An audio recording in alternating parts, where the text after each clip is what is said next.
नमस्कार। आदर्श शिक्षण संस्थान नागौर द्वारा संचालित ऑनलाइन कक्षा में आप सभी भैया बहनों का हार्दिक स्वागत एवं अभिनंदन है।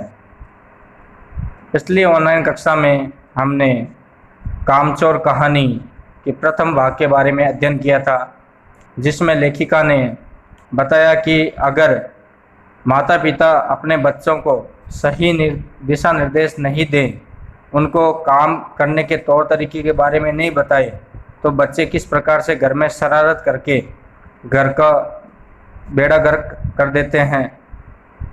इस भाग में हम उससे कहानी के आगे अध्ययन करेंगे। लेखिका कहती है कि उनकी माताजी ने सभी बच्चों को बहुत से काम करने के सुझाव दिए जो बच्चे कर सकते थे, जैसे गंदी दरी को झाड़कर साफ करना, आंगन में पड़े कूड़े को साफ करना, पेड़ों में पानी देना। और लेखक की माताजी ने बच्चों को थोड़ा सा लालच भी दिया कि अगर वे यह सब काम करेंगे तो उन्हें कुछ न कुछ इनाम के तौर पर मिलेगा। अब्बा मियाँ ने कुछ काम बताए और दूसरे कामों का हवाला भी दिया।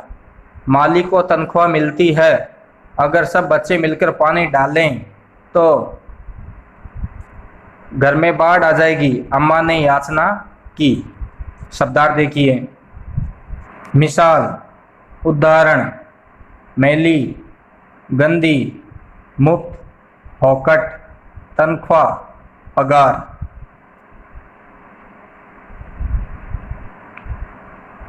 हवाला, उल्लेख करना, याचना, प्रार्थना। लेखिका के अब्बा मियाँ ने बच्चों को कुछ काम बताए और दूसरे कामों का भी उल्लेख किया, अर्थात काम को अच्छे तरीके से कैसे करना चाहिए ये बताया। लेखिका कहती है कि भले ही उन सब का मन काम करने में नहीं लगता था, फिर भी पगार या पैसों के सपने देखते हुए सभी बच्चे काम करने में जुट गए।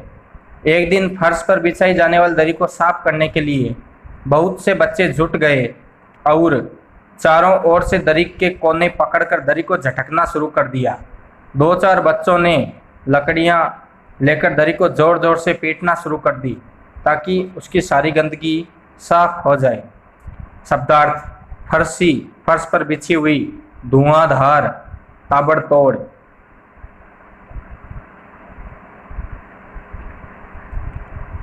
सारा घर धूल से अट गया। अट का अर्थ होता है भरना। खांसते खांसते सब बेदम हो गए। सारी धूल, बेदम का अर्थ होता है बिना दम। सारी धूल जो दरी पर थी, जो फर्श पर थी, सबके सिरों पर जम गई, नाकों और आंखों में घुस गई। बुरा हाल हो गया सबका। हम लोगों को तुरंत आंगन में निकाला गया। वहाँ हम लोगों ने फौरन झाड़ू देने का फैसला किया। झाड़ू क्योंकि एक थी और तनख्वाह लेने वाले उम्मीदवार बहुत, इसलिए क्षण भर में झाड़ू के पुर्जे उड़ गए। पुर्जे उड़ना मतलब झाड़ू का तिनका बिखर गया। जितनी शिंकें का अर्थ था तीलियाँ, जिसके हाथ पड़ी वह उनसे ही उल्टे सीधे हाथ मारने लगा। अम्मा ने सिर पीट लिया। भाई, ये बुजुर्ग काम करने दें तो इंसान काम करे, जब जरा जरा सी बात पर टोकने लगे तो बस हो चुका काम।